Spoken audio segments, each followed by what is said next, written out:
Ang video tutorial pong ito ay para sa peers kung paano gamitin ang LDNA tool. First, open po natin yung LDNA tool na ipinasa sa atin ng Assessee. Click Enable the Content. Note lang po, nasa ibang version po ng Microsoft Office, like 2007, kailangan pa po natin i-click yung option, then Enable Content or Enable Editing po. Make sure lang po na naka-enable yung content bago po tayo mag-enter o mag-encode ng mga data. Then, basahin at intindihin po natin itong process and guide page bago po tayo mag-proceed sa paggamit ng tool.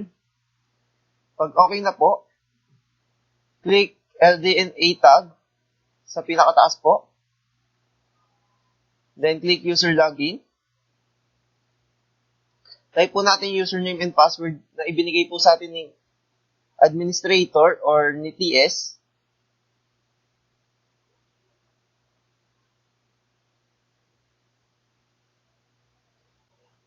Then, click drop-down button. Pag na-type nyo na po yung username and password, then, select po natin kung Peer 1 po ba tayo or Peer 2. Kung ano po yung sinabi ni administrator or ni TS. Then, click login button. Pag nawala na po yung login window, that means po na successful po, na nakalogin na po tayo. Then, pag may nag-pop up pong error, ibig sabihin po, mali po yung username or password. Then, click na po natin yung assessment form para ma-assess na po natin si Assessee. Pagkatapos po natin i-click yung assessment form, ito po yung magpa-pop up. Sundin po natin yung pagkakasunod-sunod ng mga instruction dito sa assessment form. Number 1, click to edit info. Pagka-click po natin ng edit peer 1 number info, ito po yung magpa-pop up. Fill upan lang po natin ng mga kinakailangang informasyon. Yung name po.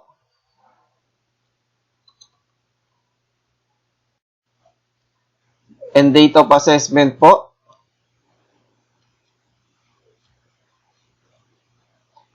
Position.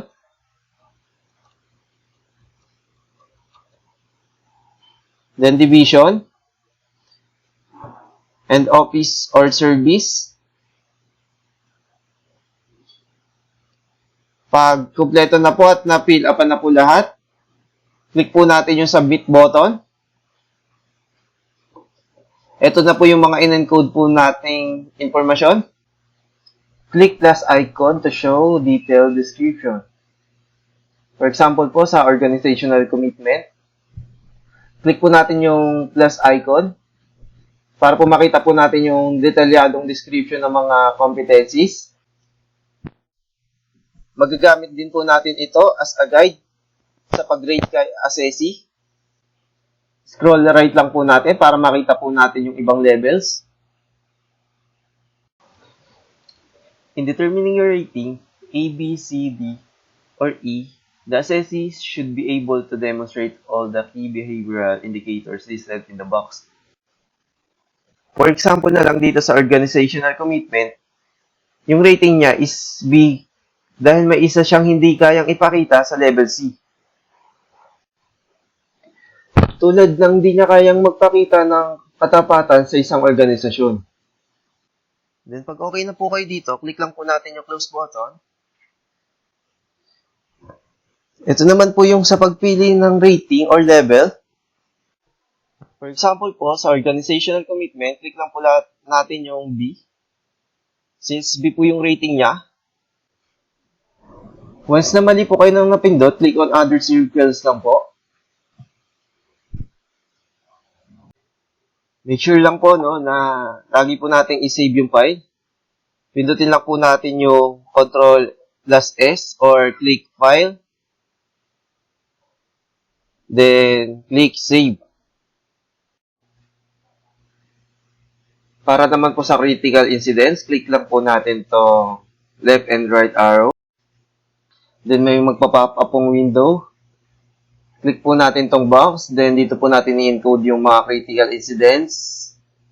Then, pag na-encode nyo na po, click Enter lang po. Then, dito naman po kung may comments po kayo para po sa strengths and developmental needs, click lang din po natin yung left and right arrow. Click box, then encode din po.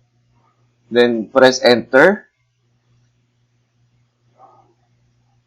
Ganon din po sa ibang mga competencies. Same procedure lang din po. Click plus icon. Check po natin yung rating niya. Then, i-close na po natin pag okay na. Select po natin ulit yung rating. Critical incidents po. Encode, enter. Ganun din sa comments. Encode lang po. Then, select or click enter button. Same procedure lang po hanggang technical expertise. Once na kompleto nyo na po itong assessment, make sure lang po na i-save po itong file. Click file, then click save or control plus S po. Huwag po nating isi-save as kasi po mag-error po yung tool. Then, pwede nyo na po siyang i-email, pabalik po kay assessee. Then, si assessee na po yung bahalang mag-follow up or mag-send sa ibang peers or kay supervisor.